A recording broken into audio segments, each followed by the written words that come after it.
Hello. Hello, let's everybody connect to our webcam so check if everybody's here. Um, yes. Okay, yes, I think listening. Madaling in Just a moment. Monica. Oh, hi, Monica.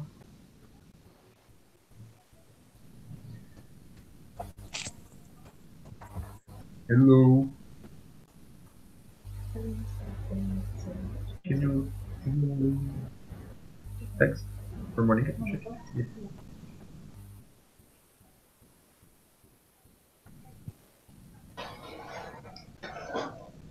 Yeah.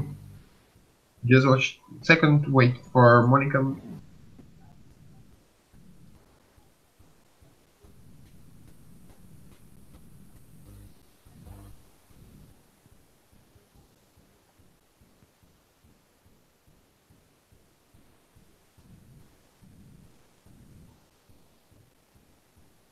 So just quickly announcement. I don't know if you check, but we had one participant, Sai Krishna. He had like internet problems, connections.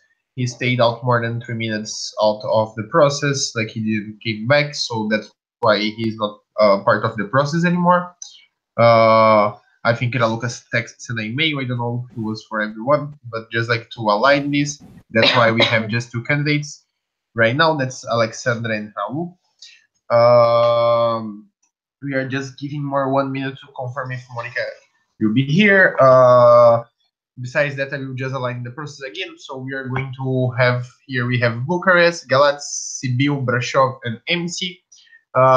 Each one of us has 1 minute to do the questions. The candidate has 2 minutes to answer. It's like the panel. I think all of you already went through the process as auspicious and candidates. So anyway, we are going to keep the same. The following order of questions: first Bucharest, after Galatz, after Sibiu, after Brasov, and after MC, and you go again. We are going to start with Raul and after Alexandra. So the next question, who answer first is Alexandra and then Raul. So we are going to like switch always who answer first, and then the first like now we're starting with Raul. The next is Alexandra, and next question is Alexandra starting Raul. So Monique is here. We are going to start right now. So just let me put the time. We have 1 minute, Isaac in Bucharest, to start your first questions, and we start answering Raul. Let's go, guys. Good process. Hello, guys. Tell me your strategy for in order to shorten the time between the time when the moment when a strategy is created by an MCVP and the time in which it is actually executed by a member in ICT provider. Okay, Raul, you have 2 minutes to answer.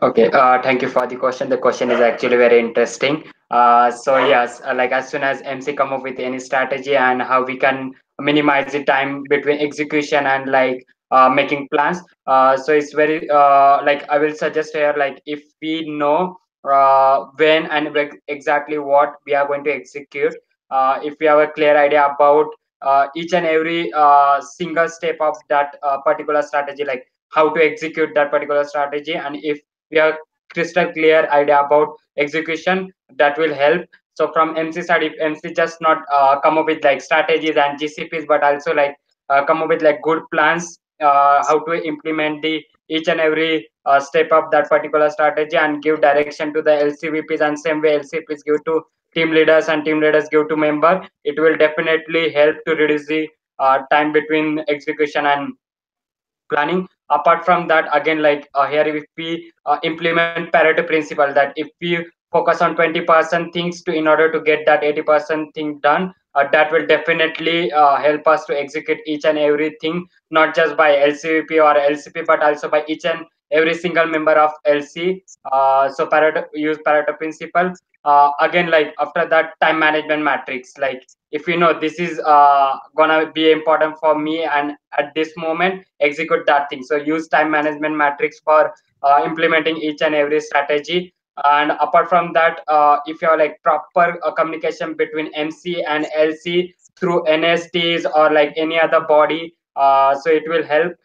Again, like if we are coming with any strategy and we have a implementation plan, so and if each and every LC is on same platform, it can be a Podio or Slack, where we can track what is exactly happening with each and every LC and how we can help them if any LC is lacking behind while doing the checklist activities, how we can make Thank you. sure as Now MC.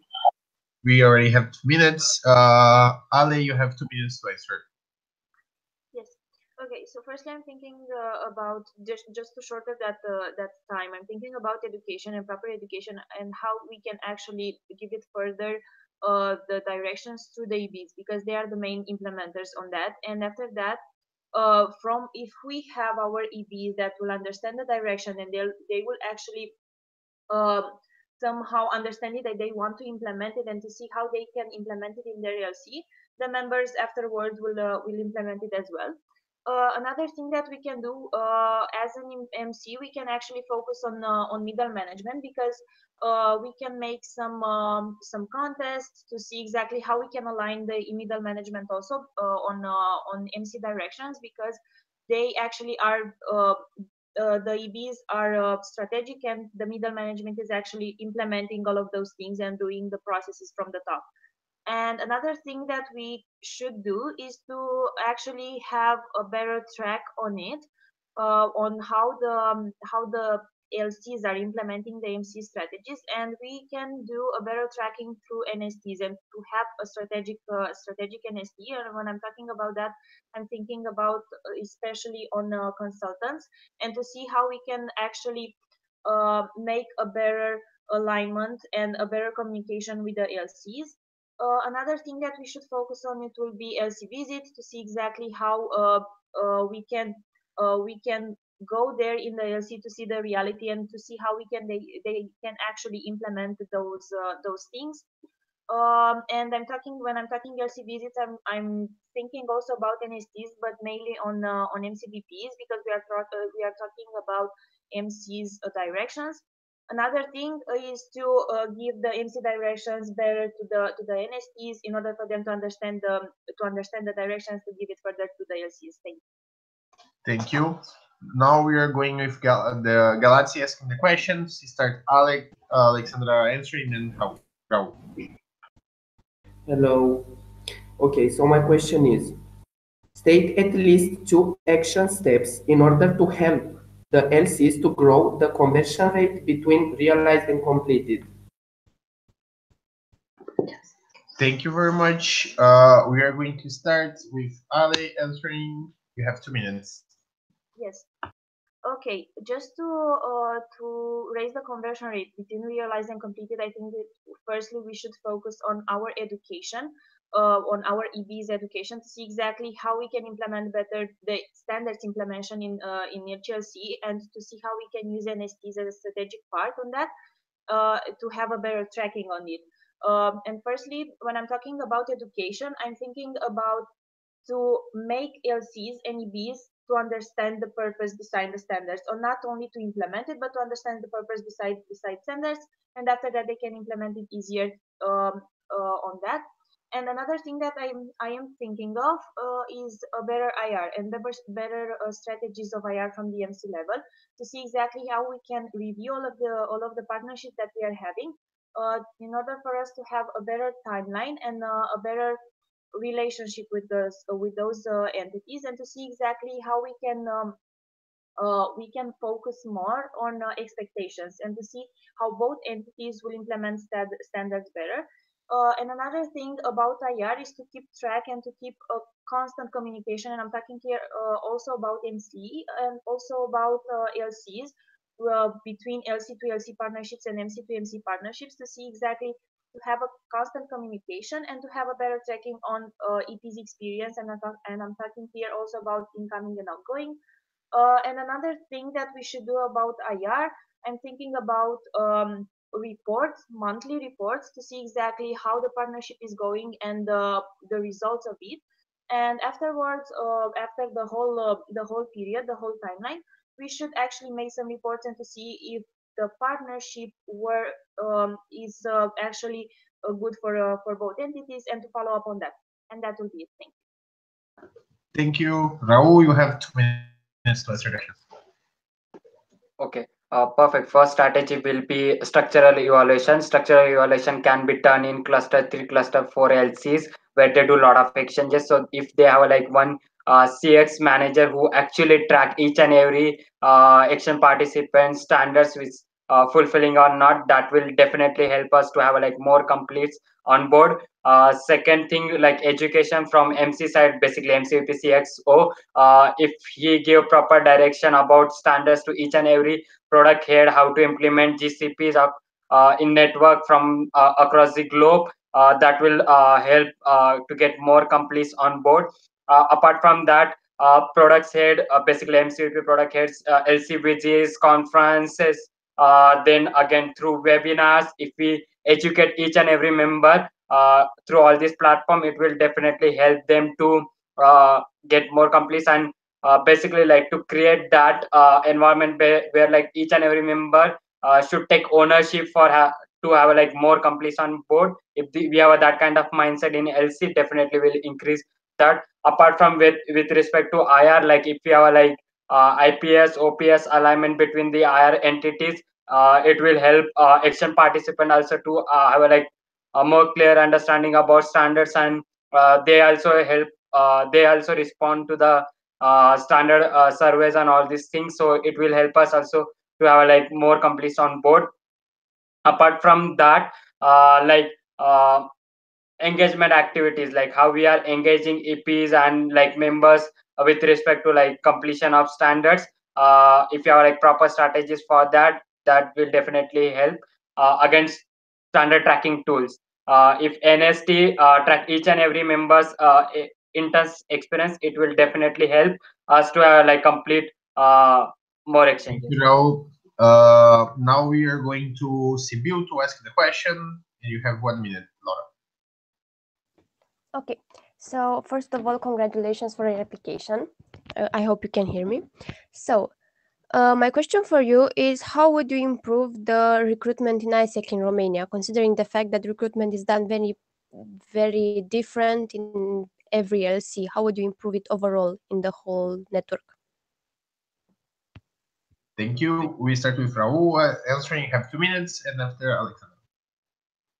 Okay, in order to be a good in get process, we have to focus more on develop process first, because ISEC is promising leadership to the world, and if we deliver leadership to each and every member of LC, MC, definitely people will see how the people are growing with ISEC and how the development is happening. Definitely, like when we open recruitment cycle, people will willing to join ISEC, and they will come and ask how I want to be a part of this organization. So that can be done. Delivering good experience to the current membership will definitely help us to get a lot of leads for the recruitment. Apart from that, if we use competence model while doing recruitment, it will definitely help. Again, timeline, like right now ISEC International already like given timelines to the entities, and if we follow the recruitment timelines, that will definitely boost us. Again, digital marketing campaign, like if we have a campaign which is running related to current trend, and how this trend can boost recruitment while keeping up, like posting some creatives related to recruitment or something related to current situation, that will boost get process. But the main thing I will suggest here, like if we have like good strategies for develop and keep process, and if other members see in university or like in city that this person is growing a lot with ISEC, definitely they will come and they will join ISEC. So again, like focus more on develop and keep in order to get process better. Thank you. Thank you. Ale, you have 2 minutes starting from now. Okay. So talking about recruitment, first I'm thinking about MC strategies before each recruitment to see exactly how, and I'm talking here about synergies between MC and between PM and operations, to see exactly how we can help LCs to have a better HR plan. to do a better talent mapping and talent planning according to their goals, to the numbers that they want to achieve. And in order for us, okay, we will have the synergies. After that I'm talking about a better tracking system through NSTs also and through MCDP, and to see exactly how we can help each LC. Problem that we have right now, and to be honest, I don't know how we can figure that out, is the university timelines. And we can help each LC to have a better recruitment regarding university timelines through LC personalized support. We can actually, for example, have some NSTs specialized on some LCs during the recruitment, and to go there and to help and to have LC visit to see exactly how we can help them.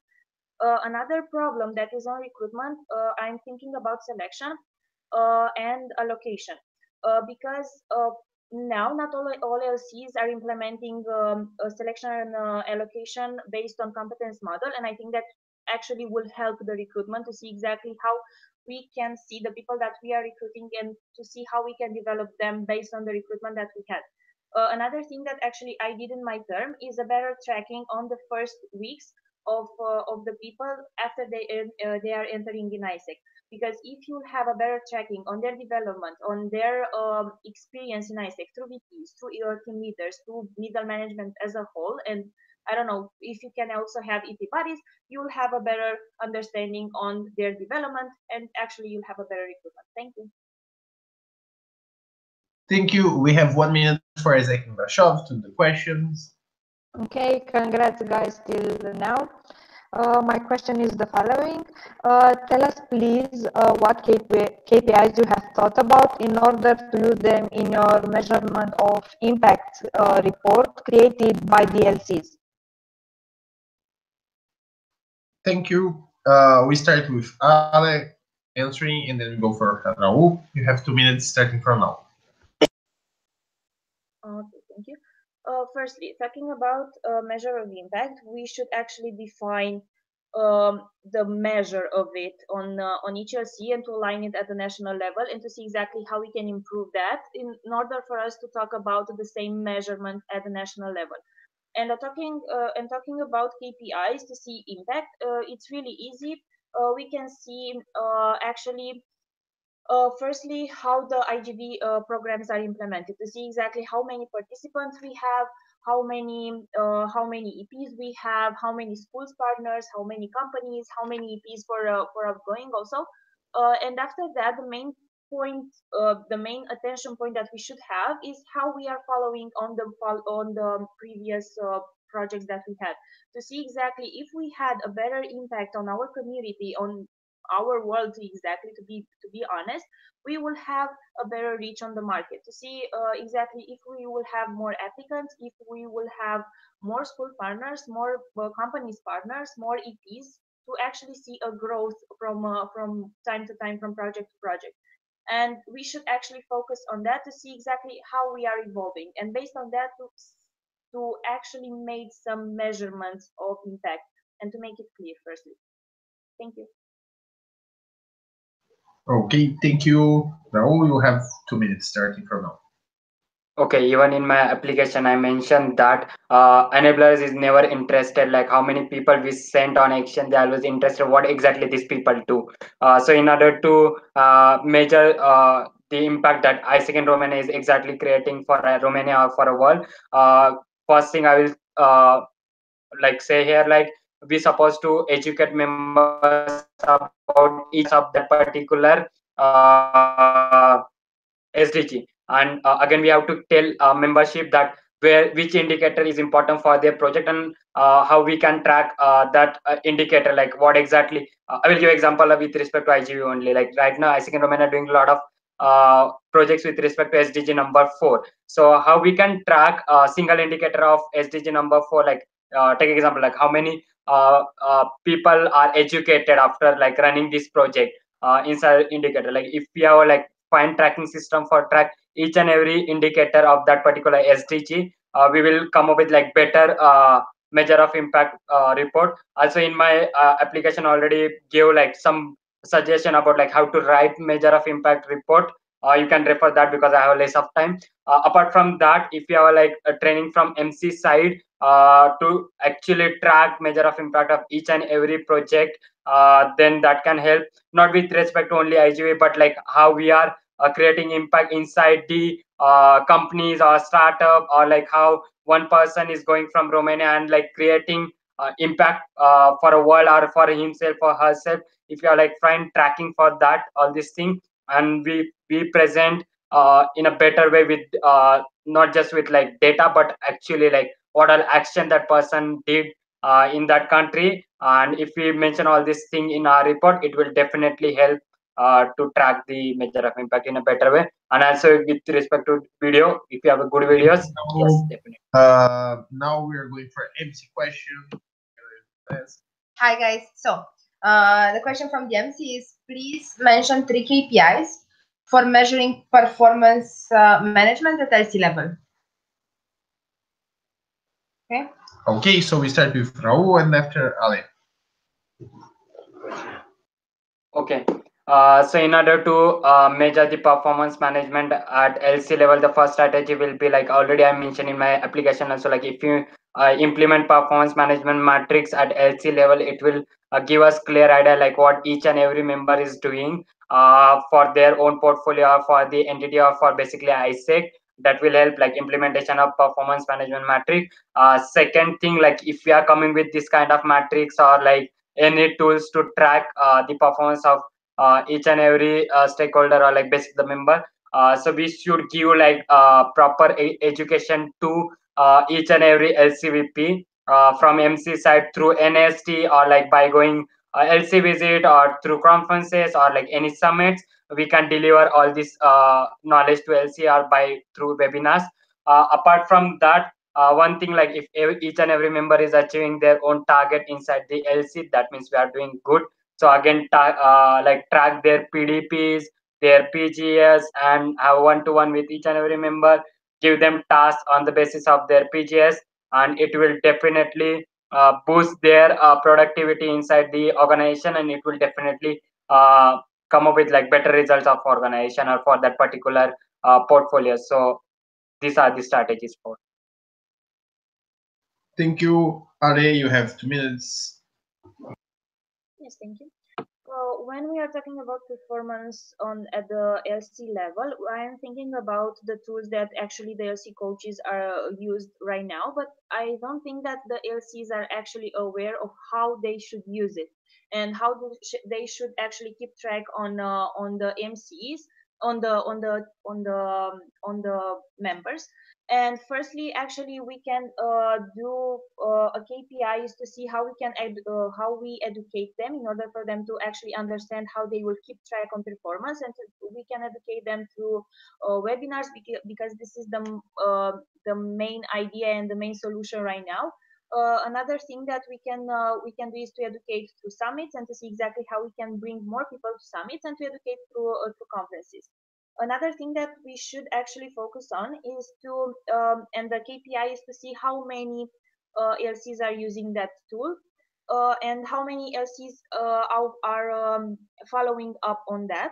Another thing that we should focus on is to see exactly how many LCs are using the personal development plan tool, and if they understand that tool, and to see exactly the involvement of the members, and to see how they are somehow correlating their ISEC experience with their performance, in order for them to perform more afterwards. And another thing that we should focus on is the talent review thing, because this is giving us an overview to the whole LC, and how performant is it, and how we can make a better allocation in the LC, how to make a better engagement, in order for us to have also afterwards a better performance. And firstly, the main KPI is to see exactly how many LCs are implementing the national tools, and how they are following up on that. Thank you.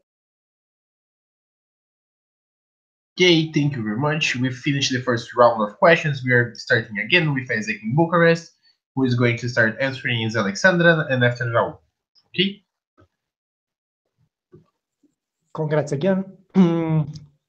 please tell me your strategy regarding the synergy between the MC and the LCPs in order to grow the results on operations.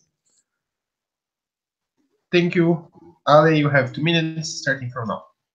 Okay. The synergy between MC and LCs, in order for us to grow, firstly, I think that we should focus on education and how we will educate the EBs, because if we will educate the EBs, they will know afterwards to how to implement in the LC and how to have results. Another thing that I'm thinking of is better tracking on the LCs, and when I'm talking about that, I'm thinking about NSTs, to have a better communication between NSTs and MC to see exactly how NSTs is getting the MC direction and how they are getting it for the LCs over afterwards. Another thing that I'm thinking about is the touch point and the better touch point with LC coaches, because through them we actually have access to the whole local, to the whole LC, and to see exactly how we can have a better synergy in the NST team, using the LC coaches to moderate actually the whole NST consultants on each LC, and to see exactly how we can work as NST for each LC to have LC personalized support on that. And after that, I'm thinking about a better network management from the MC. To see exactly how we can make the MC directions regarding the first question, how we can make the MC directions more visible in the local level. And another thing that I am thinking of is using one channel of internal communication to have actually a transparency between MC and LCs, to actually have a transparency between LCs and LC, to share good case practices, bad case practices, and to see exactly how we can evolve on that. And for now, I think that will be it. Thank you. Thank you, Raul. You have 2 minutes starting from now. Okay, so in order to have like better communication between MC and LCP, first thing I will suggest here, like what if MC member or like MCP send weekly or like monthly newsletter to LCP network, where they can give reality check of entity, and like if they give some GCPs to like each and every tiers to grow in operation in back office. Apart from that, not just with respect to back office or front office, but with respect to each and every portfolio. Like if any LC's focus product is IGV, how can they grow, and basically give them reality check, like how the ISIC International provide DAL files. So something like that, like with respect to numbers also, if they provide some knowledge to LCPs, so LCPs can have a better idea or like direction to come work for the next 1 month. So if it's happening regularly, it will help LCPs also to have a like clear idea about each and every portfolio of the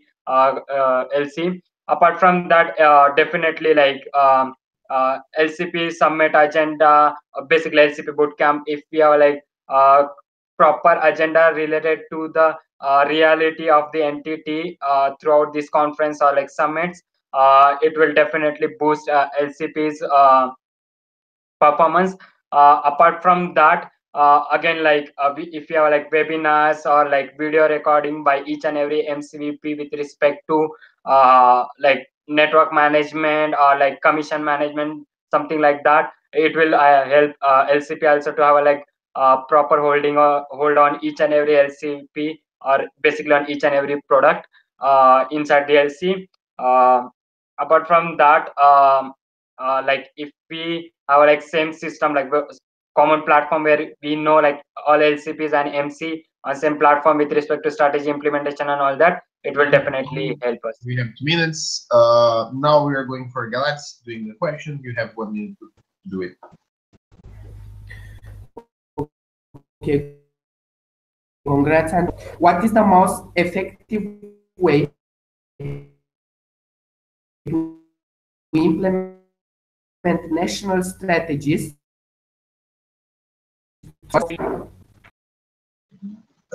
Sorry, Catherine, can you repeat? How is the most effective way to implement? Yes. What? To implement what? We understood like how is the most effective way to implement, but we didn't get the rest. We implement national strategies through our network that is diverse in terms of performance and realities. Okay, Candex, did you get the question? Could you please repeat the question? Like I understood he is asking to a strategy for implementation, but what exactly I'm also confused. Is IR or is strategy of MC? Wait. So, Could you can please you write the question? just 1 second? Kata, you can repeat again, please. Okay. What is the most effective way to implement national strategies through our network that is diverse in terms of performance and realities? Thank you Okay, very so much. I think everyone get it. So we start with Raul and then Khalid, right? Yeah. okay, so national strategy implementation plans. Okay, perfect. So basically, like, if you have like LCMC plans alignment done before the term start or like before the summer peak or winter peak start, that will help us to have like clear checklist for each and every month.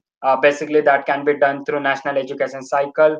So if you have like proper timeline for national education cycle implementation, it will help again like training of NSTs can be like play a major role here because they are the bridge between LC and MC. So if we train NSTs in a better way and if we give them proper direction to execute things at LC level, it will help. Same way like middle management body is the performing body at LC level. If LCVPs or LCPs or TM person give like proper direction to middle management body, they will execute things to the in a right way to the membership, and it will help us everybody to have like on same page and like executing each and everything within a timeline, not after timeline or before timeline. Yeah. Apart from that, again like education through conferences, summit, LC visits or webinars, these things will help. Again like if we implement any GCPs and if we are taking any strategies from any other country, we should upload all these things on ISEC hub. If membership have a like habit of going on cornerstone checking the things, they can also check how the things are happening at national level or like international level, so it will help them also LCVPs also to have a like clear idea about how to execute the things. Yeah, so first thing is like training, second thing is execution on right time. Thank you very much. Alexandra, you have 2 minutes starting from now. Yes. Okay. When we are talking firstly about national strategies implemented in the network regarding LC reality, I think we should actually first have a better communication through MC and LC to see exactly what are those LC realities and how we can adapt on that.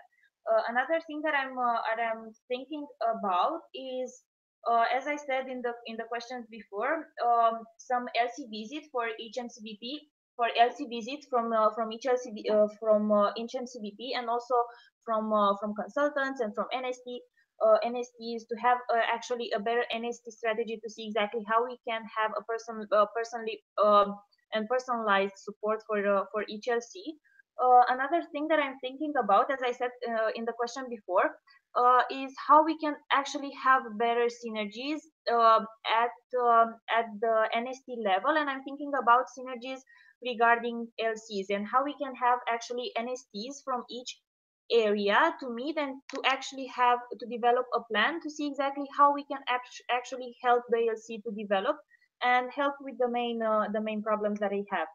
And another thing that I'm thinking about regarding the network, I'm thinking about constant communication between MC and VPs, their network.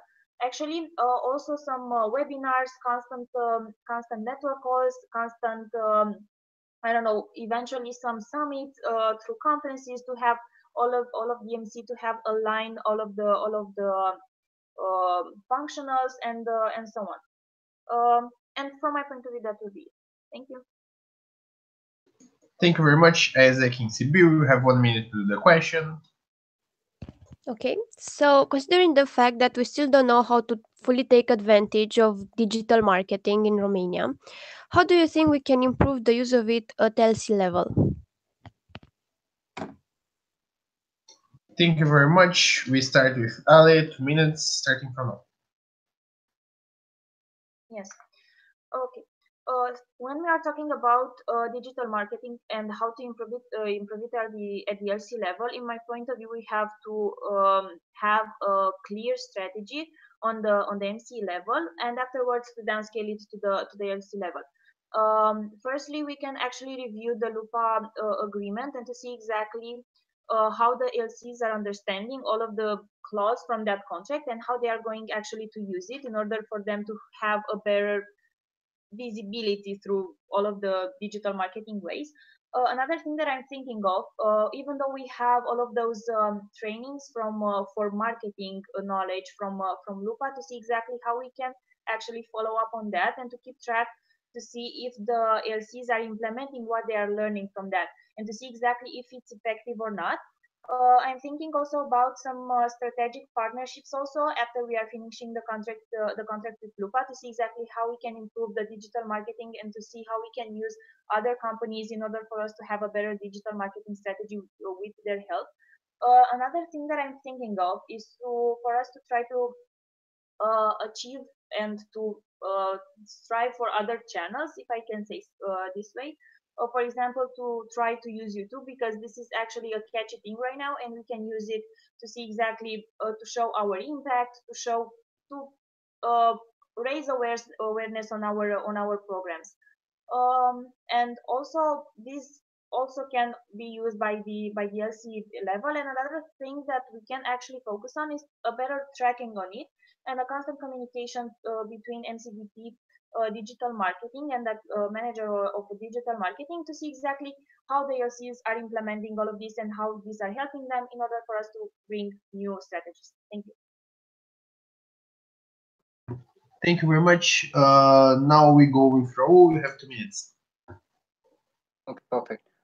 So basically, first of all, like we have to understand what is the partnership between the external organization who is handling the marketing for ISIC and Romania right now. If you have like clear understanding about the contract, it will help MC also to come up with like better strategies for marketing, and it will give LC also a clear idea about what exactly they're supposed to market and provide MC ideas to like come up with this kind of campaigns which will help your day-to-day operation. Apart from that, yes, definitely not. We just can't be rely on one company. If we look like local level partners like YouTuber, then radio partner or like newspaper, where we can promote our products. So basically, like if you have like clear strategy for product placement, it will definitely help digital marketing at LC level.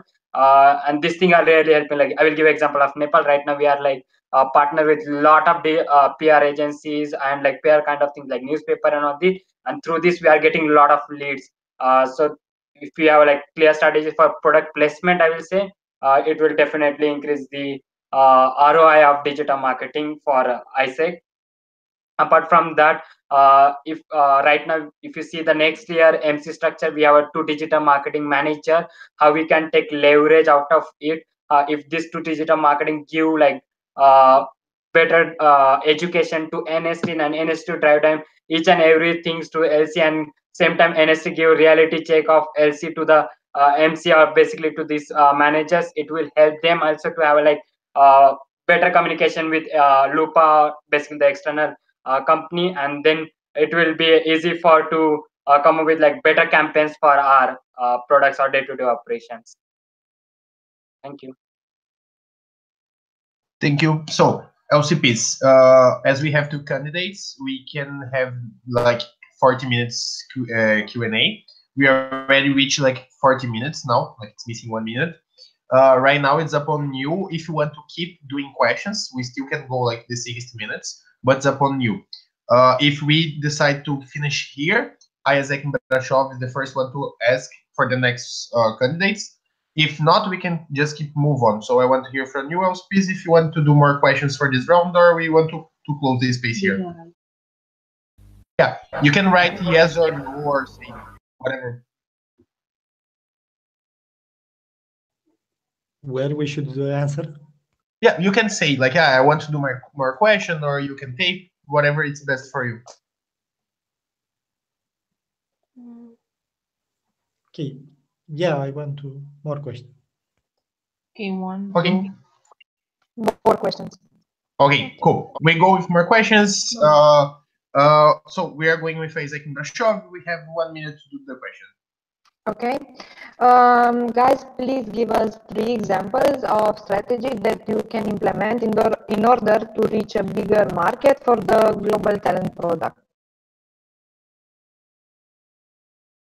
Yeah. Thank you. So we have 2 minutes, starting with Raul, and then we go with Alexandra. Okay. First, I will talk about IGT and then OGT. With respect to IGT, like already, like we partner with MNCs, but how we can partner with other MNC, how we can check their CSR activities. Like even in my application, I mentioned about Rome Petrol. So basically, Rome Petrol recently they launched one new product related to like a global internship where they are like funding entire exchange of members. So here even they are present into like a lot of country and even not in same continent, in different continent also they are present. So maybe they can take IGT interns from across the globe, same way they can fund OGT people to go and work in their other franchises across the globe. So this can be a thing like doing like more market research about MNCs and their CSR activities. Second thing can be done here for OGT, I will say, even I mentioned in my application, like if we partner with HR agency or like abroad study agencies, it will definitely give us more leads. And also Erasmus is there, which can be help us to like fund these exchange participants internship or like exchange or volunteering program. This can be done through Erasmus. With respect to the external agency like HR agency, they can provide us good material, or basically we can say like cream from their database, where these people can go through ISEC product for a like shorter internship across the globe, then come back again and then work in Romania. Same way, like a lot of people apply to good university but they don't get because of their CV is not strong. So if these people go through ISEC experience, it will help them to have a like better CV when they come back, and they will get better university for their master studies. So yeah, this kind of things will help OGT. With respect to IGT, like company market research and their CSR activities, and again like leadership program will help us to grow in GT. Thank you very much. Ale, you have 2 minutes starting from now. Yes. Okay. When we are talking about GT, in order for us to have a bigger reach on market, I'm thinking about for IGT to focus on startups and to see exactly how we can go there, and how we can approach easily to have an easily approach on them, because they need actually to raise their awareness on the market, and they need people in order for them to boost their products. And we can actually help them through IGT, and they will help us, and this will be actually a good partnership. Another thing for OGT, for example, I'm thinking about a better strategy on job platforms, because we can make a research and to see exactly which platforms are more used right now, and how we can go there and to see exactly how we can reach those job platforms. I am thinking about OGT. At another thing is to have some companies partnerships to see exactly if they can give us some scholarships in order for us to send some EPs, to send some people in OGT, and after that to make a contract for them to take in consideration a permanent job in that company. It's just an idea. Another thing that we should focus on is better IR, to see exactly how we can for IGT, to see exactly how we can reach more EPs, how we can have more strategic IR. Another thing that I'm thinking of is how we can actually have a better promo campaign, and I'm thinking here about using the experiences that our EPs had, and to showcase on that at the companies, and to have actually a better sales booklet in order for that. And for this question, from my point of view, that will be it. Thank you. Thank you very much. Now we are going with the MC doing the questions. So I can have. okay. Cool. So, what would be the strategies to make university relations to bring more results? Get it? Cool. So Ali, you have 2 minutes starting from now.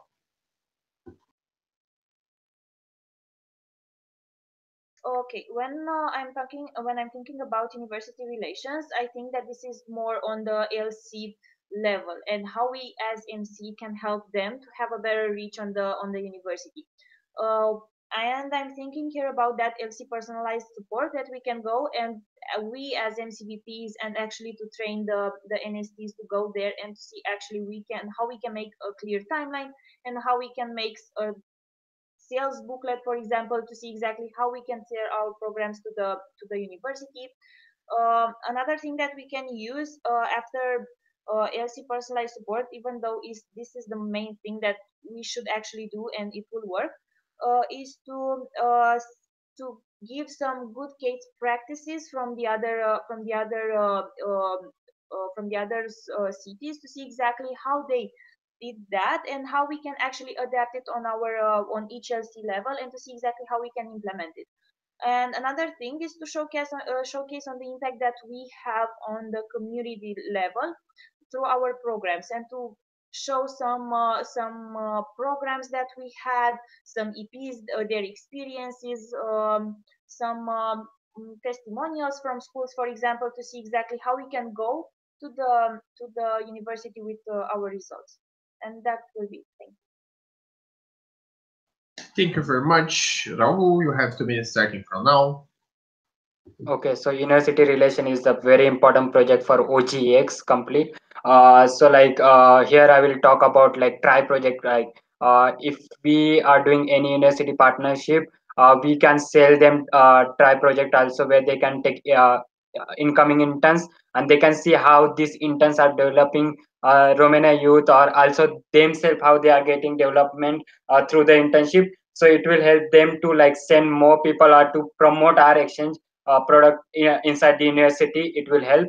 Apart from that, like I will give some GCPs. Like recently I was doing leadership in India and I went to one LC which was university based, and what they are exactly doing, so they are telling each and every EP to come up with like entire 6 weeks project report, and they are submitting this report to the university and university uploading on their website. So university also getting like a lot of publicity, and also they are showing that our people are creating impact across the globe and they're completely funding their exchange. So if we implement this kind of GCPs, it will help us to get more leads, and university will also help us a lot. Apart from that, like recently global ISEC International launched global campus product, how we can come up with project where we can run this product inside Romania. Like right now in Nepal, we already started. Nepal is the one of the entity across the globe who are doing global campus right now. We already done one realization where EP is including like working on different labs inside the university, and same time EP is also taking some courses from university. So here they are understanding culture also, and similarly they are helping students to complete their projects. So here they can see like through ISEC is like their students are getting a lot of things. So it is like helping to have a good relation between LC and university. Apart from that, how we can engage them through our events like You Speak Forum, Go Global, or S Romania, something like that. I already put S Romania event concept. You can check it through my application. Thank you. Now we go with Isaac Bucharest doing the question. You have 1 minute. Cool.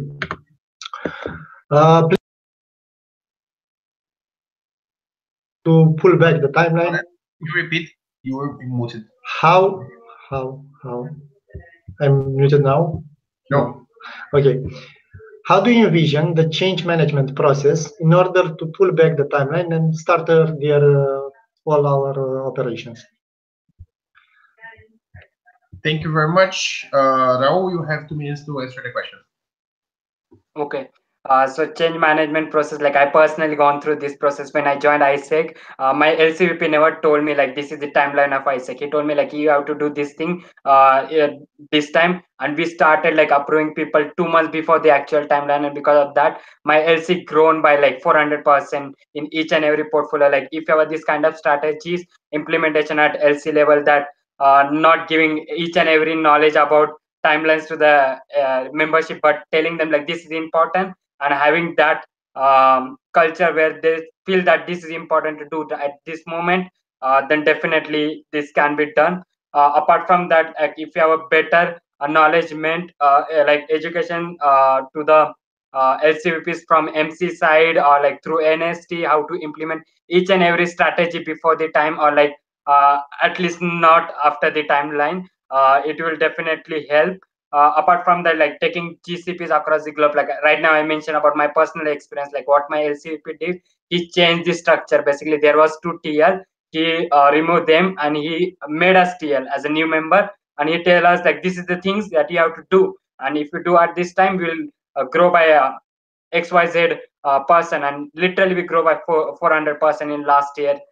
So this kind of GCPs will definitely help us to implement strategies before the timeline. Thank you. Thank you very much, Alexandra. You have 2 minutes starting from now. Yes, okay. So when we are talking about this, I am thinking about an ISEC in Romania that is actually afraid of change. It is not that open to this timeline boost, if I can say it right like this. And one thing that we should actually do as MC to have a good research on back on that, as Rahul said, to have some good case practices, some bad case practices, and to see exactly how we can implement that in Romania and to adapt it to the national level and to the each local level. And another thing that we should actually do, and to make the LCs to implement this thing and actually to believe in it, because they will, if they will implement it and don't believe in it, they won't actually have performance on it. We should actually have some train some LCs that are somehow ready to do that, and to make some LCs pilots that are implementing this, and to see exactly how we can support we as an MC to do that, and afterwards we extend it to the whole entity. From my point of view, this will be. Thank you. Thank you very much. We have the next question from Isaac Galat. You have 1 minute. Okay, congrats until now. I hope you will understand now the question. Cool. So my question is, what are currently the biggest issues that an LC would face in retaining their membership status? Thank you very much. We start with Ale and then Raul. 2 minutes, Ale. Yes. When we are talking about the membership at the national level, I'm thinking about the main problem right now is Sona, and how easily you can use you can lose your membership through that. And why actually is this happening right now? Because the ABs are not aware of how they can actually improve that, and they are not giving a big importance on it. And how we can educate our VPs and our EBs to actually take in serious Sona, and how we can actually adapt it on each LC to see exactly, and not to take some situations further. Another thing that I'm thinking of is how we can actually make LCs to take the membership in serious again, and how we can actually make LCs to care about the membership. And we should have a strategy, a national strategy on that, and to talk with LCPs to see exactly what are the main bottlenecks, and what solutions we can bring on that afterwards, and to raise the awareness and of the importance of the membership, and actually to have this whole membership thing to be important again. That will be. Thank you. Thank you, Raul. You have 2 minutes starting from now. Okay, so in order to increase the retention rate, the one thing is their implementation of team standard. Like if MC give like proper direction or like proper coaching through like webinars, through newsletter, or like LC visit conferences summit, how to implement team standard at LC level. This will help for LCP also, for EB also, for team leader also, to have a like provide better leadership experience to each and every member of LC, and like same time if we know their PGES and if we have like proper tracking of their PDPs and PGES and regular checks on that. So it will help also to understand each and every member mindset to team leader, and it will definitely boost not just their skills or their performance, but also it will boost the operations. It will boost the not just LC but MC growth also. So again, like team standard implementation is the important thing here. Apart from that, LC engagement, like how LC is engaging each and every membership body. Like in my application, I mentioned about like capacity building of middle management body, because middle management body is the one who are going to execute the plans which LCPs or LCVPs are going to come up with. So how we are taking care of their development. If there is regular one-to-one is happening between each and every MB middle management body with LCPs and LCVPTM, so it will track better implementation of team standard, because these are the people are going to take care of their members. So if we train them in a better way, it will help them also to execute the each and every strategy that MC or like LC is planning. Yeah, and from MC side is again like better training to the LCVPTM, and from MCP to the LCP and MCP-OD2 network. Thank you very much. So guys, we finished this round of questions. LCPs, please stay in that link. Candidates, please, you can enter in the other link in around 2 minutes, because yeah, they probably are finishing. So in 2 minutes, you can join the other link. And we start maximum like in 3 minutes and a half. We start the next round of questions. Okay. Thank you very much. Congratulations, and see you soon. Bye. Thank you. Bye. Bye. Thank you. Bye.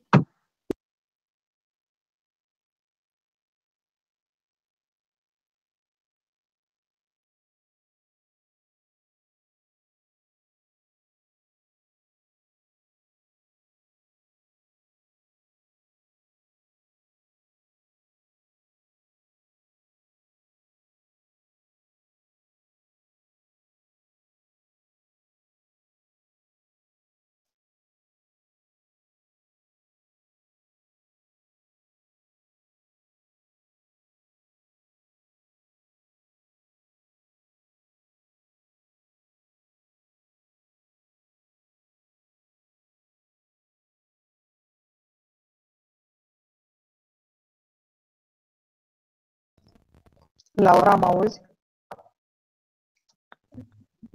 Yep. Auzi întrebarea.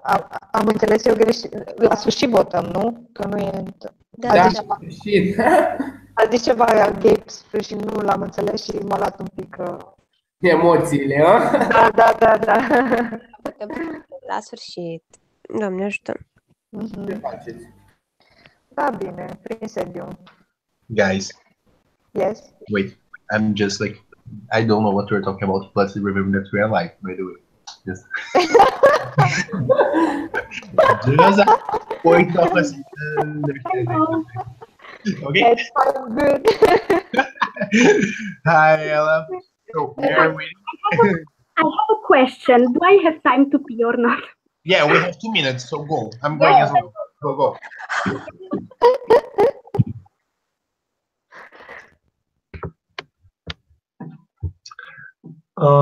I have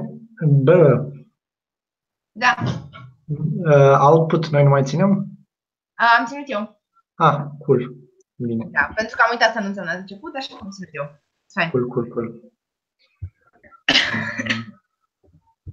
Ce faceți? Bine. Alergăm. E martie, gata. A venit primăvara. Primăvară poate pentru October, pentru care. Păi da. De ce te uiți afară prin perspectiva asta? Chiar râdeam și noi ieri, că afară ninge și noi facem campanie de vară. Da, și noi summer ce pă. Ok, avem Teo, Cristi și Ela Fedaba, e bombă. Și el țipi 1, 2, 3. Stai că îmi dă cu virgulă. 4.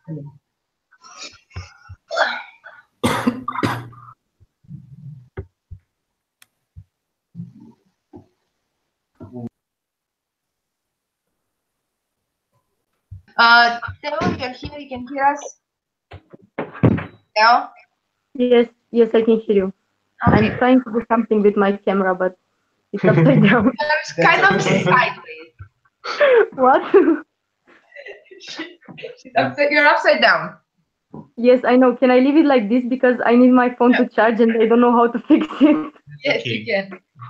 Okay. No, I'm going to find a way. Sorry. Okay. So we have 1 minute to start. Sorry.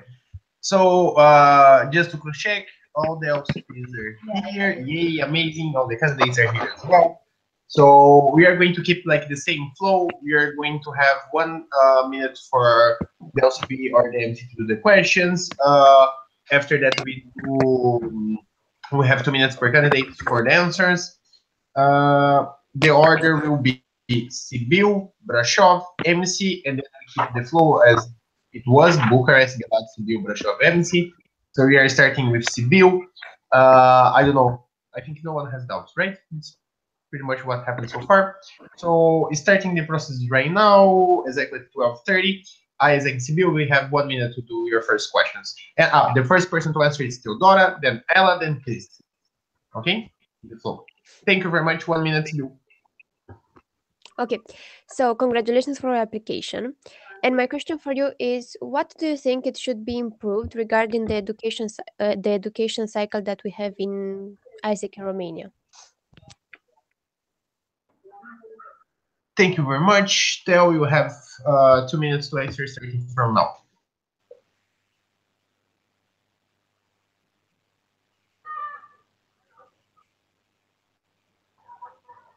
Theo, Yes. you have 2 Yes. minutes from now. Sorry. I was writing. Okay. Okay, so the first thing would be to have it ready ahead. So not only in time, but ahead. So that people can get the knowledge before they need to have it.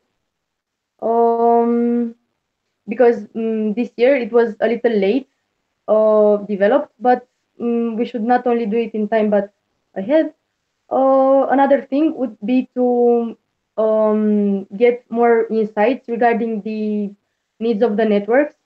For example, we had assessments on what are the lacks in knowledge of the network, but we should also keep in mind that LCPs or VPs or NSTs have some insights into that educational cycle and what should be included in it.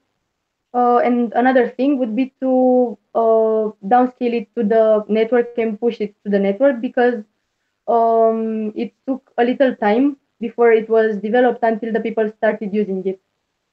So doing it in time and pushing people to use it often. That's it. Okay. Firstly, I believe that it's really important to have a concrete time frame for which are the things that we deliver each month to the network, and also it's really important for the network to see their relevance. Another thing is about the conferences. We kept changing their flow.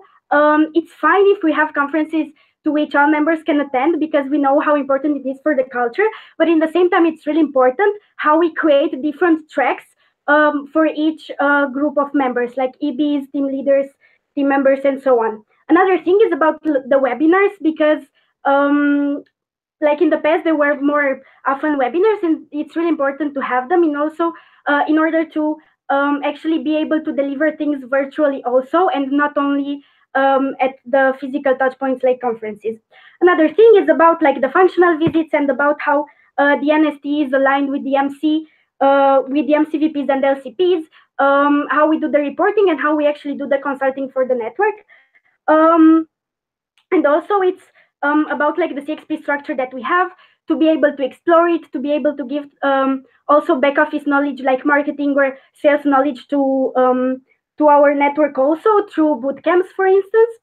And a really, really important thing is also going through periodical needs assessments, to see actually where our network lacks knowledge, or what is the thing that actually the network needs to have delivered before every conference or every summit. Thank you very much. Chris, you have 2 minutes starting from now.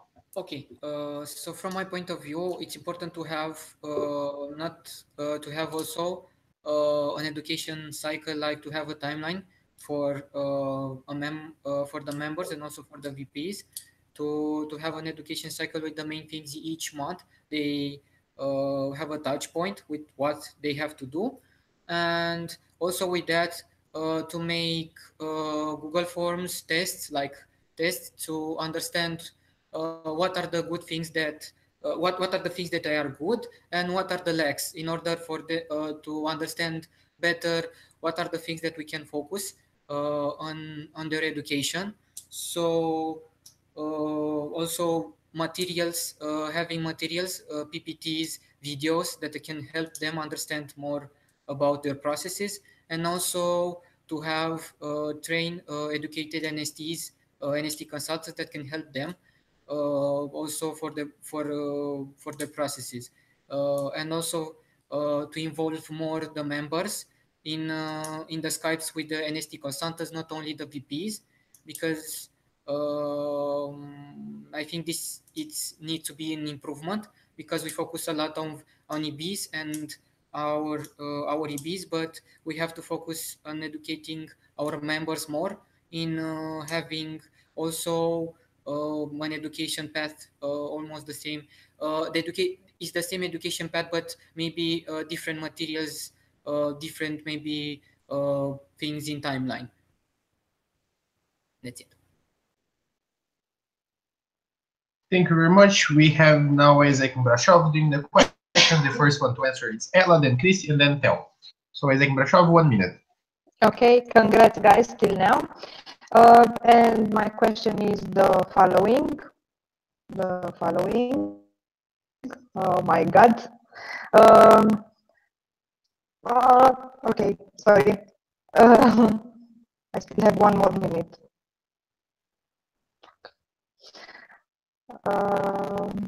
Yes.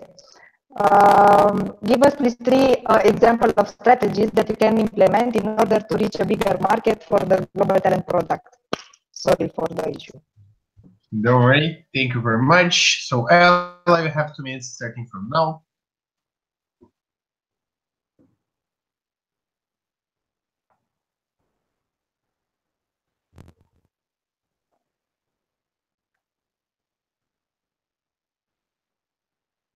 Okay, so I would go in like three directions.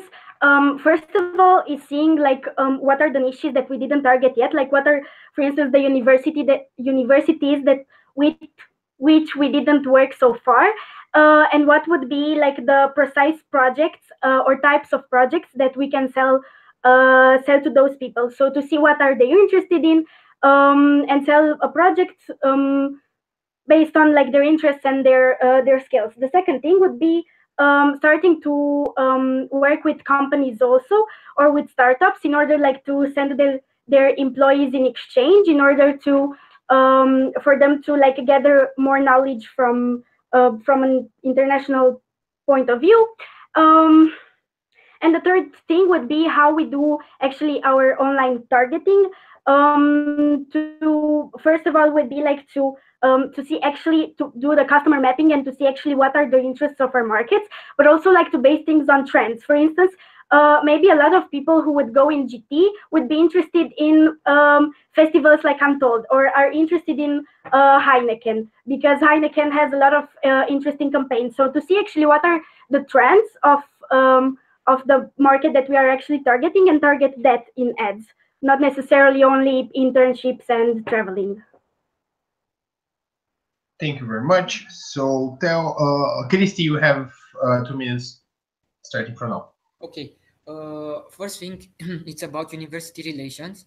We have to talk with them and understand better what are the needs that they want, like to be aligned about what university wants, and also what we want regarding GT.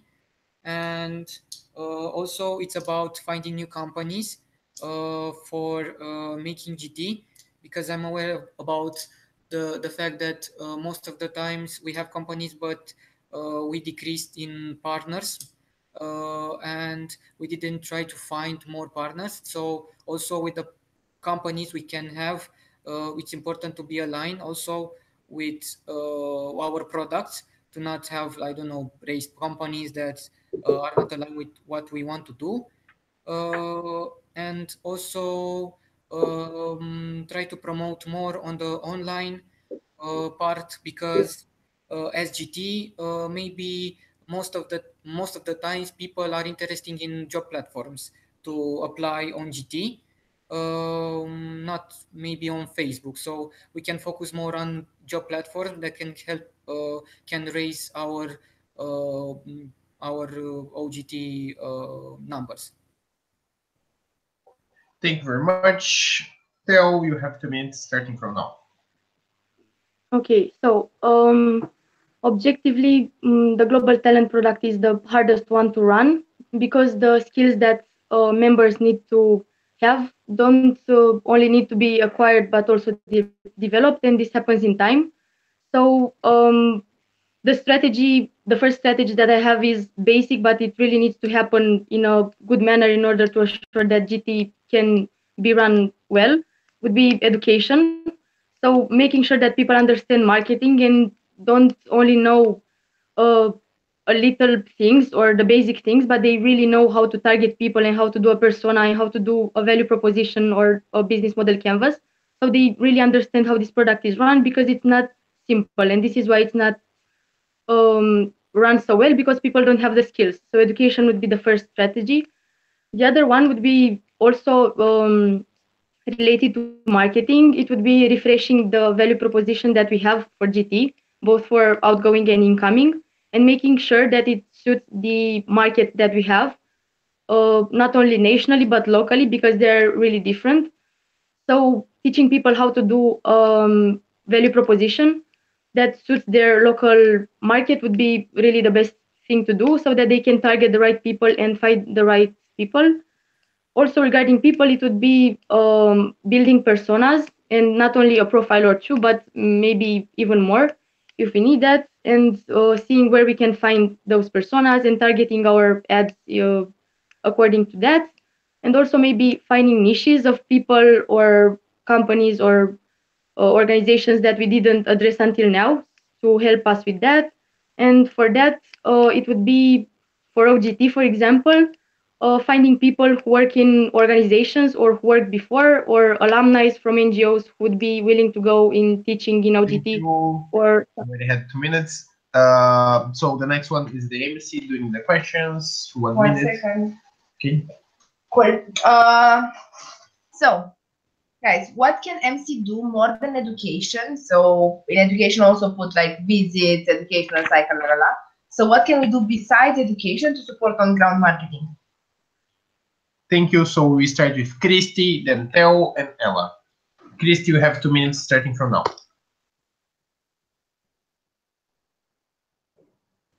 Okay, so if we had the education part, the things that we have to do is implement them. So from my point of view, is to the education that we have until now, or the materials, is to have a plan that can be implemented regarding the things that we know, and to have reports based on um, the local market, in order to see where we can invest more in order to achieve more results, having new opportunities to invest more than Facebook ads, try to find other platforms, and also to have a marketing plan based on each product, to have a specific plan for 6 months with each step that product can be promoted and delivered, all the things in order. So I think that's it. Thank you very much. Theo, you have 2 minutes starting from now.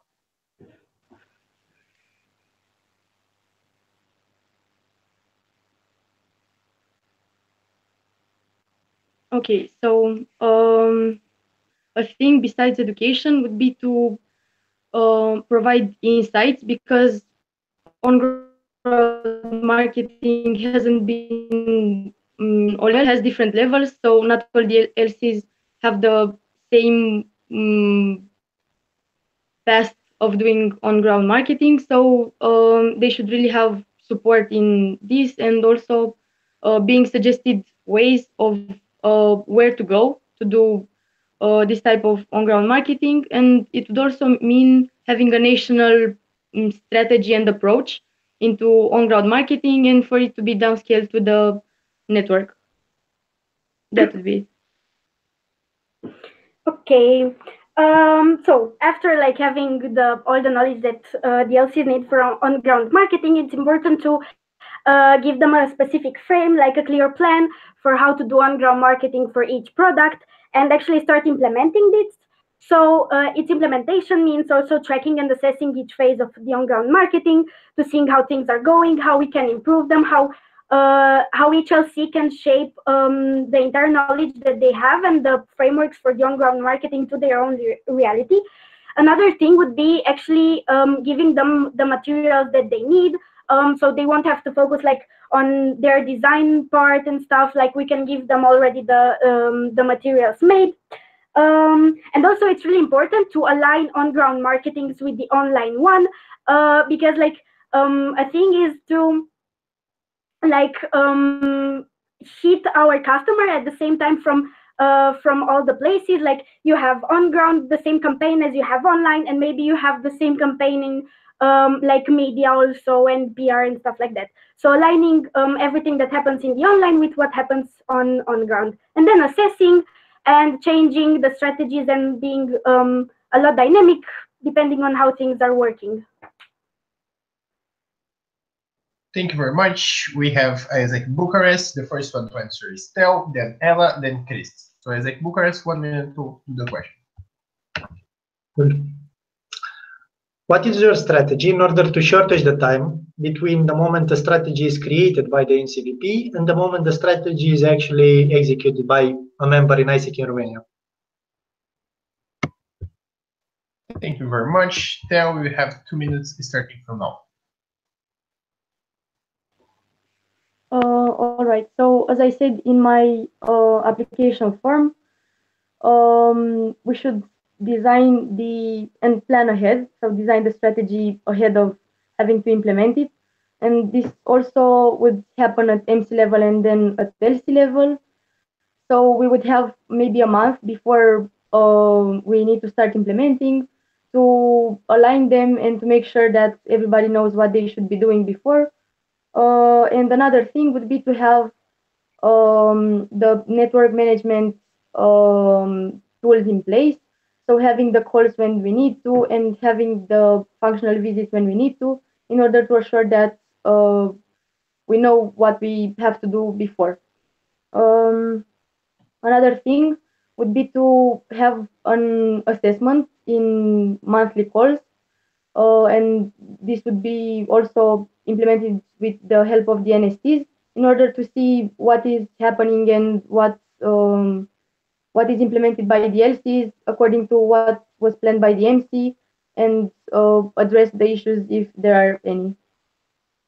That's it. Thank you very much. Ella, you have 2 minutes starting from now.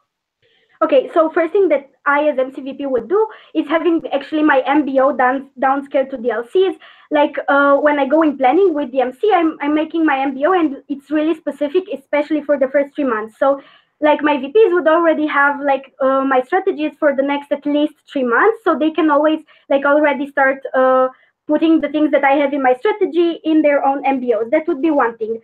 Another thing, if like strategies come up on the way and on the spot, depending on how the reality is at that at a certain moment, the first thing when I would came up with a new strategy would be to actually have a network call and go through it. Like, okay, why do we have this strategy? How we should implement it? What should we actually do? And also like tracking my IPs to see if they put VPs to see if they put these things in their planning. Also, having a clear deadline for each strategy and each thing that should be implemented, and also like making sure that after a new strategy is made, it's put everywhere in the education cycle. Whatever, if it's like making a post on the group with all the guidelines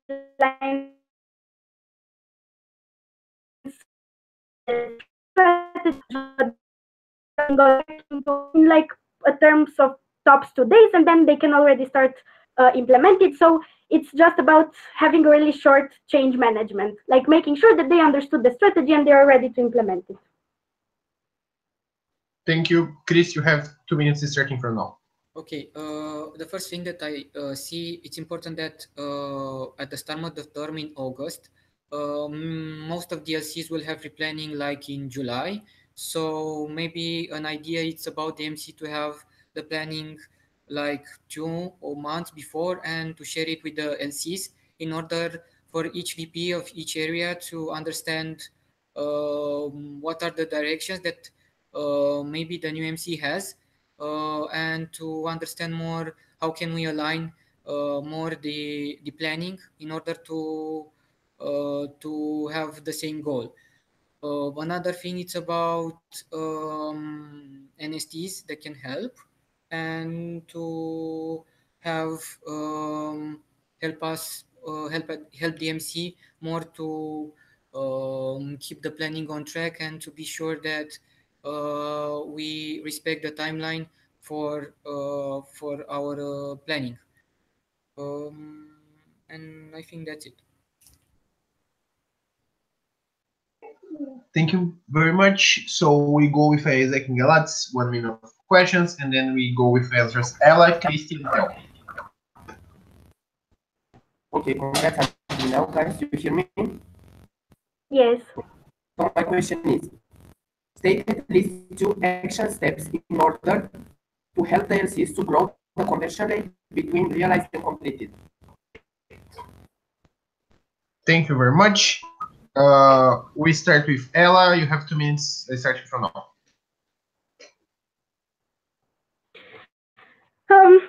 Okay, so I have more than 2 actually. So the first thing would be like how to do, how we are doing our IR partnerships and how we co-deliver together with the other entities. And this goes for all the exchange products, like to make sure that our IR partners are actually delivering what they are supposed to. Plus, how we align our things like in the experience initiative. Another thing would be actually so the APs should definitely know what are the responsibilities of our side and what we should do as ISEC. So they have their expectations right in terms of like what should we deliver. Then to actually have completed, it's really important for the APs to actually fill the standard survey. So this would mean increasing the response rate. And how can we do that? Is, for instance, actually completing the survey together with our peers, of course, letting them like to be sincere, but to actually see them complete it. So making sure that we have 100% response rate before having 100% completed. Then it's also about doing things in time, like in terms, especially for ICX, in terms of accommodation and raising to make sure that we have everything in place before the APs arrive here, and to make sure that their expectations are done right. Then it comes to like the tracking tools that we have, how we track to see if we implemented each standard for every EP. Plus, we also have the ACB with which we can actually play a lot with, because if it would be a bit more efficient, then it could actually help each LC track how they're implementing every standard. And of course, in the end, it comes to actually delivering what we are supposed to deliver. Like, and how can we do this is also to digitalize a bit of the standards in order to focus on. Thank you. We are going with Christy. You have 2 minutes starting from now. Okay. So from my point of view, one thing that can help to be the completed part, it's about co-deliver and align the IPS and OPS in order for the EPs to be assured that we give the EPs the education and the experience at what they want. Another thing, it's about to shift ahead the timeline for approving, like to work in October, November for the summer peak. to approve like until January or February, because there are a lot of countries that have EP supplies for summer, and maybe if we have like in the January or February we have the number of international that we need, we can focus more on value delivery, like assuring that we have a better accommodation, try to find ways that can provide, we have time to reach our enablers in order to help more to understand about our products, in to be sure that we have our the enablers in time, and also to try to find to keep in touch with the internationals and to keep him update about all the things that he or she will have to do, like making him help him making the agenda for the project, and when he comes to the project, it's more easier have um, to have a better experience. That's it. Okay, thank you. Tell 2 minutes starting from now. Okay. First thing that we should do is have a value delivery flow in place, because even if we had CX challenge and everything, not all the new EBs really know how to do everything as they should. So we should make sure that we have a value delivery that is in place, and not only with the things that we should take care of, not to have big problems with ECB and everything, but also things that we can deliver in order to do great, not only good and not have problems. So we should also invest in aligning OPS with IPS, because we have been talking about it for maybe a year now, but this is not happening, and not all the new EBs have it in their planning or take it into account. And it should be really happen, because this is what brings value to our customers, and this is what would make them really have a leadership development experience, not only having them as completed because we can, but really delivering good value to them. And the next thing would be NST education and management, because they should be the ones tracking approvals and tracking that the process is happening as it should, and making sure that VPs or team leaders keep in touch with their IR or cooperations to make sure that standards are delivered from both sides. That's it. Thank you very much. We go now for executive view, 1 minute questions, and the answers start with Christy, Theo, and Mela. Okay, so considering the fact that we still don't know how to take full advantage of digital marketing in ISEC in Romania, how do you think we can improve the use of it in local level?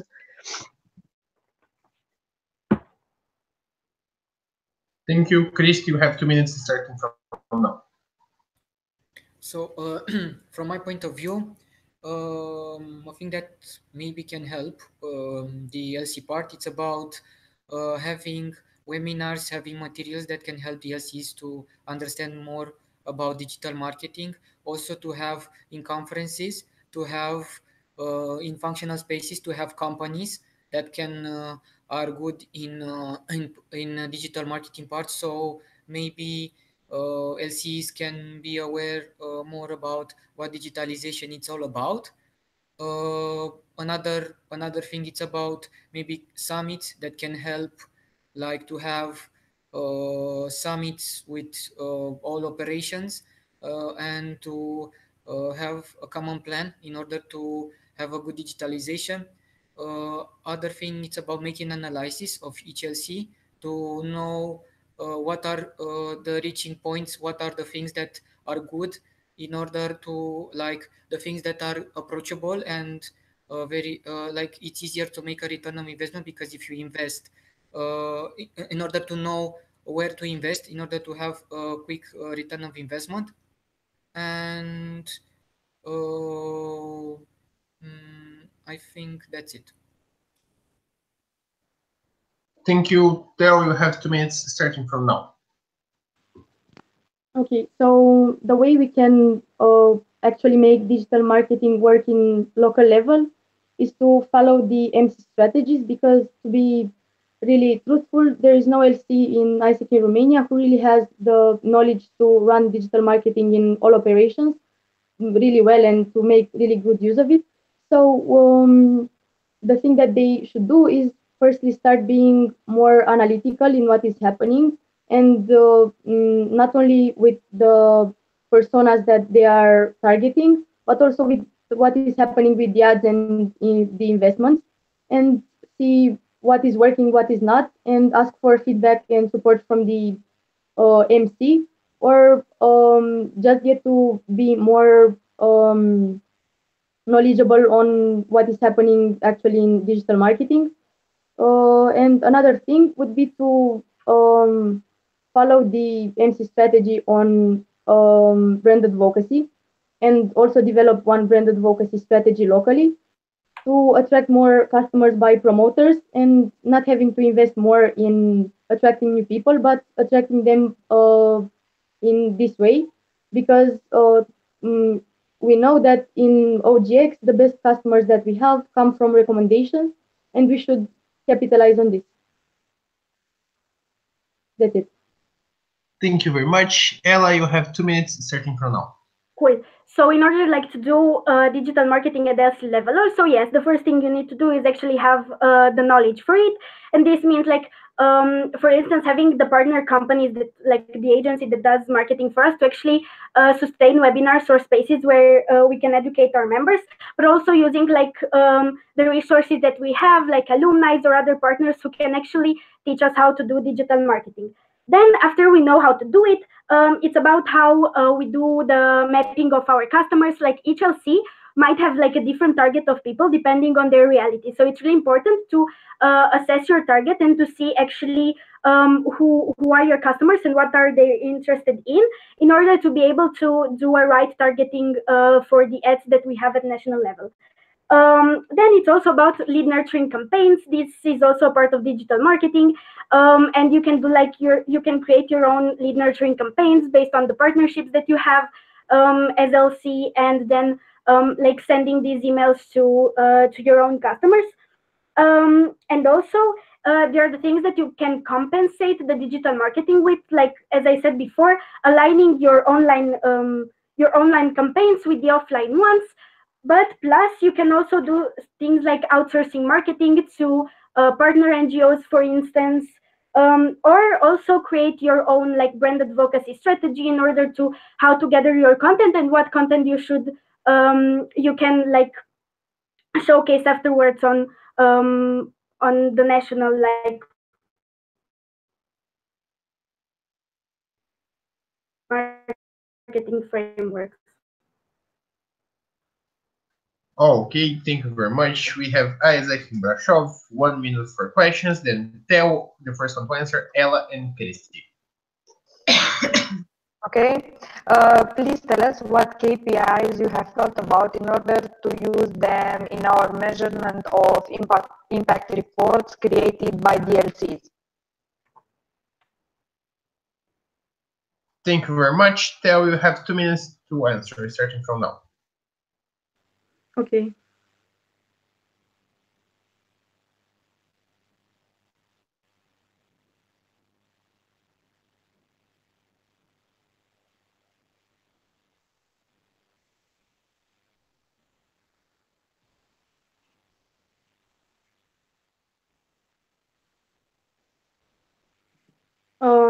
Okay. So a few of the KPIs that we should include in the impact reports would be the number of enablers that we have, and also the number of participants that take part in the project. Another thing would be the number of SDGs addressed. Another one would be the money that was raised from fundraising initiatives by that certain LC. And another thing would be according to the project itself. So maybe the number of hours that the EPs got into contact with the participants, or the number of lessons that were delivered, or maybe if we have a curricula for all projects, maybe see the development of the participants in that specific project. That's it. Thank you very much. 1 second. Ella, you have 2 minutes starting from now. Okay, so for this question, it really depends like for which product or which project we are actually talking about, because it's a lot to talk about. But the first thing that we need to do is actually see which is the objective of each product or project. After we see that, then we know what to measure. But mostly, like, first and easiest thing to measure is the reach that we have in terms of how many customers we had, how many participants we had, how many stakeholders we had for that thing. Then what is the actual SDG addressed, or what was the actual like purpose of the project. And the third would be like the LDA development, because we can actually measure LDA, for instance, like we can put LDA questions to the participants at Discover also. Of course, like addressing the questions for kids also. But like mostly it's about the initial, middle, end, and follow-up assessment. So it's about either tests for participants, either feedbacks from companies, for instance, that we do at the beginning of each project, at the middle of it, and the end. And also don't forget about like the follow-up. For instance, after someone comes home from a GV project, what do they do and how do they take the impact forward? So it's about assessing all the stakeholders and customers 4 times: initial, middle, end, and final, and then comparing the results. Thank you. Christy, you have 2 minutes starting from now. From my point of view, maybe the number of participants that we have in our projects, also the number of company involved, and also the amount of money that we raised in order to see that it was a good selling or not, or about the idea of reaching how number of institutions that we reached, in order to see how visible we are in a market and the things we can improve in our market. Also in outgoing part, in outgoing products, to see more clearly the return on investment that we had, and to see more if what are the things that can be improved, and what are the if we invest and it was a good return on investment, we should continue. If not, maybe we have to find other measurements, like to know more about how can we improve this, and maybe the number of NGOs, number of as I said, number of institutions, number of NGOs, because as we are an NGO, a good idea is to collaborate more with other NGOs, with other institutions, in order to be, I think, to be more visible and to understand if our market, we try to achieve ISIC 2020. It's important to have a good visible part, and also to have to know if we are we have the potential to have expansions. So that's it. Thank you very much. MC, 1 minute to the question. Cool. So what would be the strategies to make university relations to bring more results? So we start with Ella, Christy, and Theo. Ella, you have 2 minutes starting from now.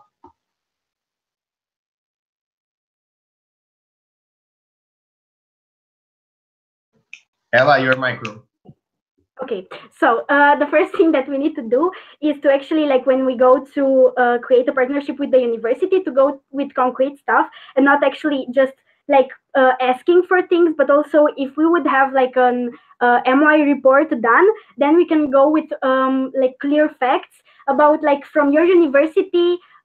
We have in ISEC 30 people that are developing, but also from your university already 50 people went in a GV, for instance, and stuff like that.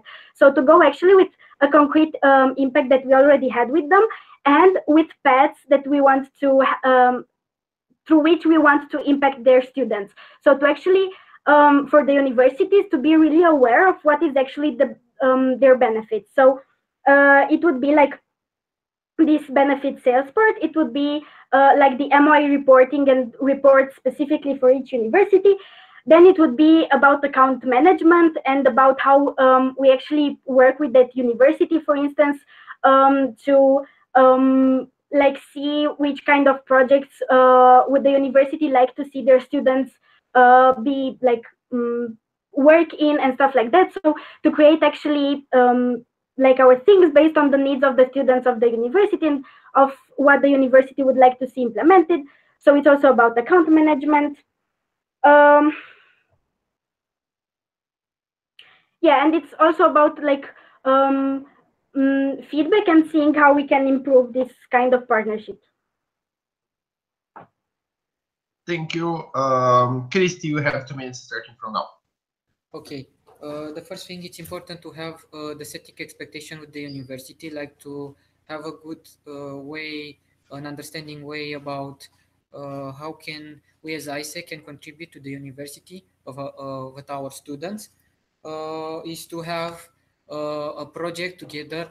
Is to have a project together regarding, maybe we can make an analysis like with the students from the universities based on SDGs, to understand more about how can, for example, if the results will be SDG number 4, then maybe we can go with the results and can make a project together with the university based on that, to explain the need with the analysis, explain the things that why it's important to have that, and also to have monthly reports with them, have account management each month, to have reports about why it's ISEC relevant and what is the impact of ISEC brings in the university. And also maybe if we make IGV projects together with the university, those participants maybe in the summer can be potential OGVs in order to increase not only the IGV, and also we can increase the OGV. And that's it. Thank you. Theo, you have 2 minutes starting from now.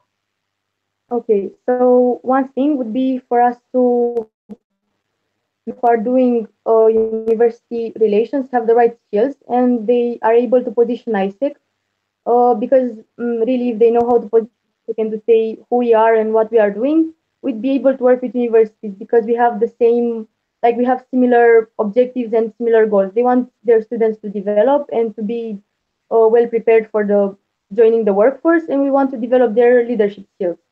So by having similar goals, there's no point in not working together. Another thing would be to have maybe support from the MC level, so the LCs know what benefits they can showcase to universities for working with us. And for example, I know that a lot of universities have problems in attracting students to join their master's degree in the same university. So maybe if they have some development opportunities for their students, they're going to attract them to join their master's program.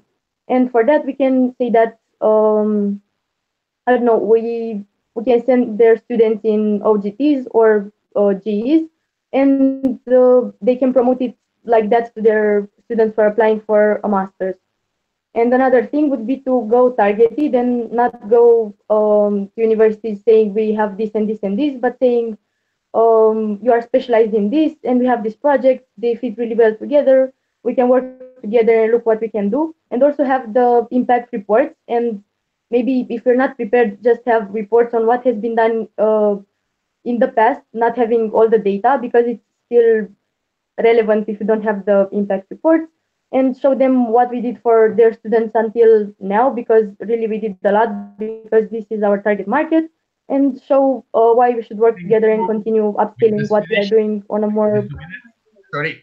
Now we are going for ISEC in Bucharest. 1 minute for question. The first one to answer is Christy, then Theo, and Nella. Cool. How do you envision the change management process in order to pull back the timeline and start earlier all our operations? Thank you. Chris, you have 2 minutes starting from now.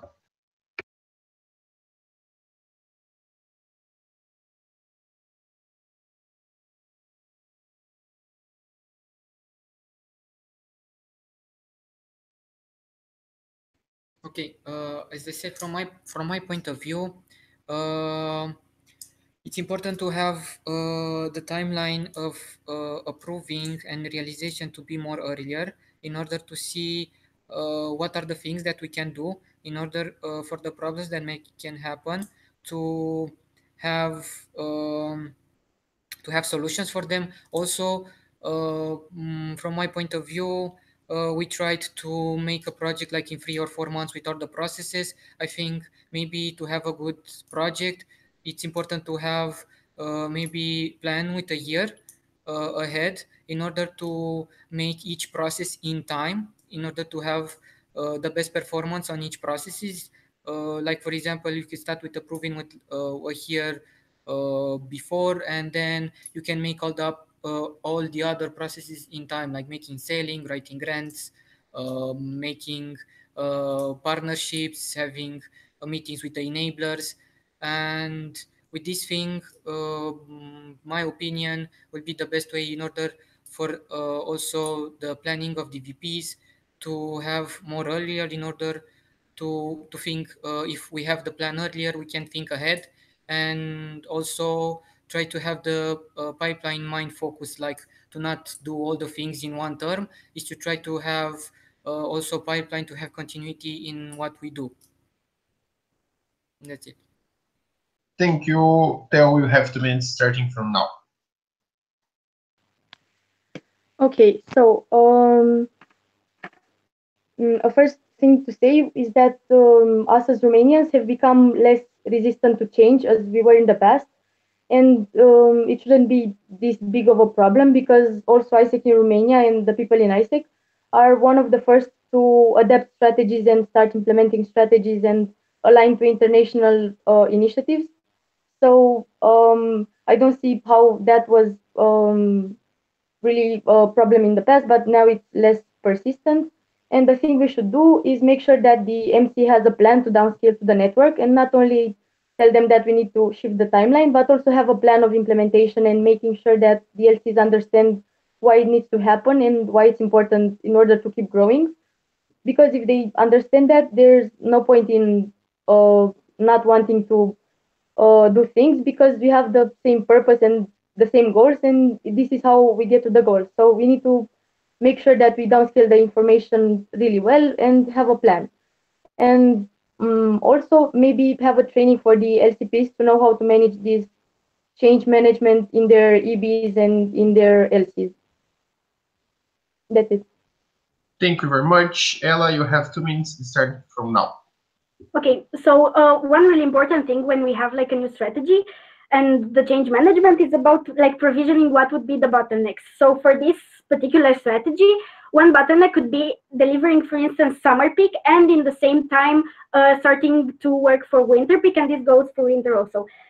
So one thing that we could definitely do is digitalize everything that we can, like the value delivery process, to have like automatized emails sent with for each standard, or for instance, cutting interviews for IGV.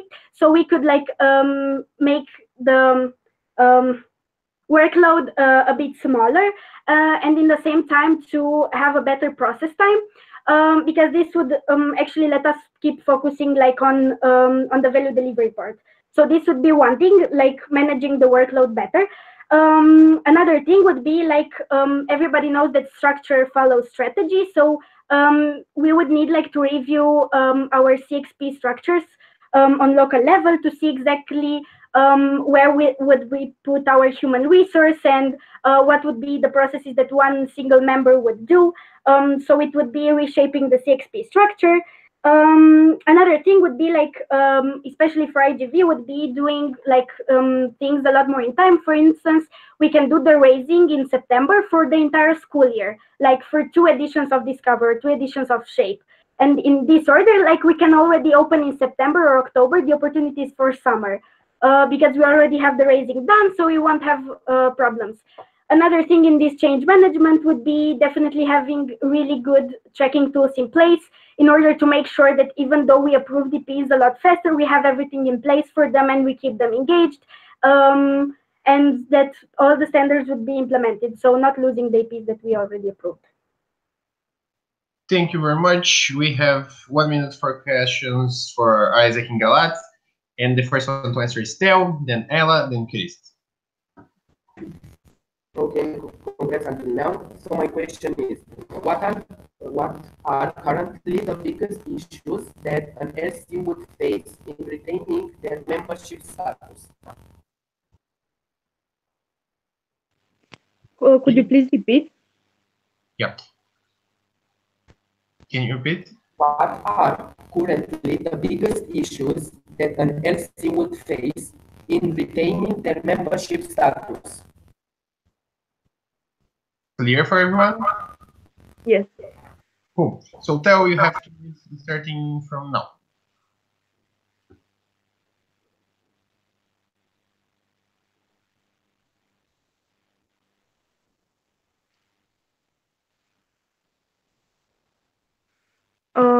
Okay, so one of the things would be the financial situation, and this can be avoided by having in the first part of the term goods tracking from the finance or NST finance uh, body. So having tracking from their side and asking for reports, and also having monthly reports on financial standards to see which is the current status of the LC and suggesting ways of dealing with issues if there are any. And another thing would be reporting in general and in SONA, and this can be managed by making SONA really relevant also for the LCs, not only for gathering information, but also being a tool to be used by maybe the LCP to assess what is happening in his LC. That's it. Thank you very much. Ella, you have 2 minutes starting from now. Yeah, so one thing could be like the alignment to the compendium. So here what's really important, like to have a really transparent communication between MC and LC level, and to make sure that every agreement is and every rule is made, is taken together, and that the LCs are like behaving according to them, but also like voted the that certain rule. Another thing would be, yes, about the debts. And this would mean a lot of support from both MC and NST sides. This would mean having a clear budgeting plan and financial goals for the LC and strategies in order to achieve those financial goals, and tools through which these are tracked in order for each LC to make sure that they're more than sustainable, that they are profitable, so they can pay their debts in case there are any.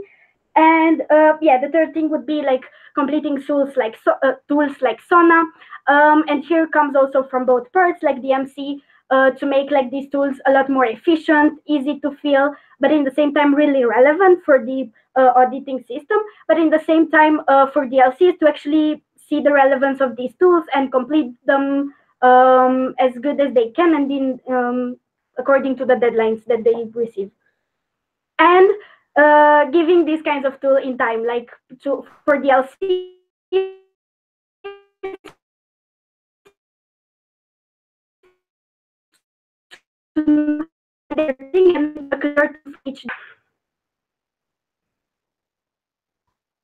Okay, so Chris, you have 2 minutes starting from now. Okay, from my point of view, the main bottleneck that it is in ICT in Romania, it's about LCs having debts or being at like one step in debts. From my point of view, maybe try to implement the financial model, try to have finance standards implementation, and we can see regarding the finance standards if the LC is going well or they need improvement. Also, another thing, it's about maybe educated the LCPs more about what is finance about, how can you track your VP finance in order to be assured that the LC it's going in the good path regarding finances. Another thing, it's about response rate regarding the tools like SONA, like others that are membership criteria.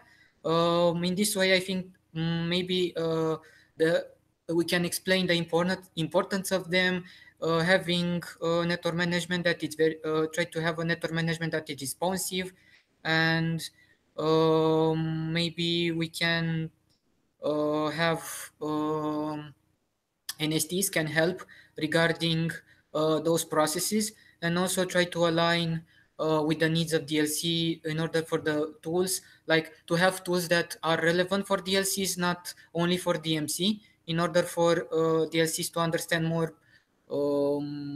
what are some tools, because some tools are important and they are needed, but in a way that they're more likely to fill in and to explain the importance of it, and that's it.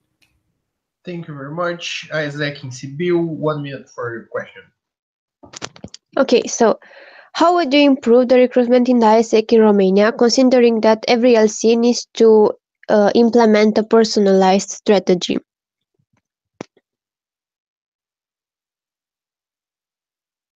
Thank you very much. We start with Ella, then Christian. Tell it's your last questions. You have 2 minutes starting now, Ella. Yes. So first thing would be to actually assess to see how recruitments went so far in each LC and which were the main bottlenecks for it. And according to this, like to take data-driven decisions to actually come up with a new strategy. This would be one thing. The other thing would be like seeing exactly which are the people that we should target, depending on the reality of each city. But mostly trying to go more for students than for high schoolers. This would definitely help a lot then for the retention rate and productivity of the people. So assessing well, like the target that each LC should have during the recruitment.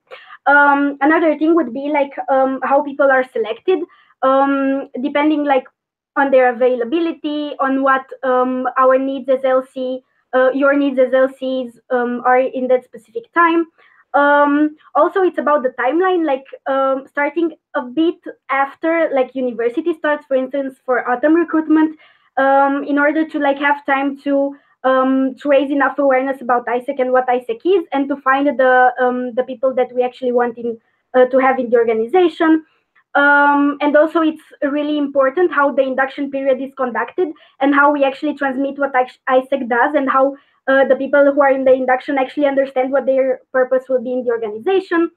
Plus, it's about brand advocacy, because it's really important to actually showcase what we do, which is leadership development.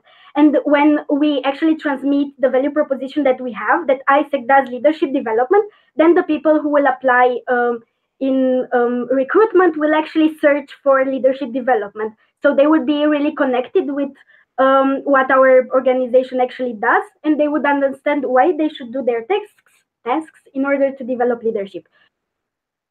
Yeah. Okay, thank you very much.